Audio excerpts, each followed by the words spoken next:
আসসালামু আলাইকুম, সবাই কেমন আছেন? আশা করি সবাই ভালো আছেন। তো আজকে চলে আসলাম গাবতলী।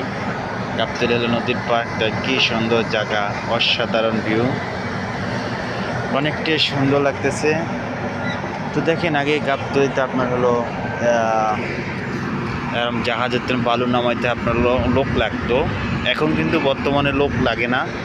দেখেন, এখন হলো মিশিং দিয়া, আপনার হলো যে ভেকু দিয়া আপনার হলো ট্রেন জাহাজ হলো আপনার আনডেলিভারি করে। দেখেন, এই যে দেখেন আপনার এটা দিয়ে হলো আপনার হলো জাহাজ আনলোড করতেছে। এই দেখেন কি সুন্দর, অসাধারণ।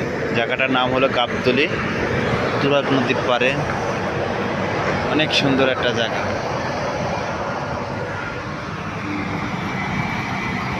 আর মাটির লোক কাটার লোক লাগে না। এই যে ভেকু দিয়ে আপনার হলো জাহাজ আনলোড করতেছে।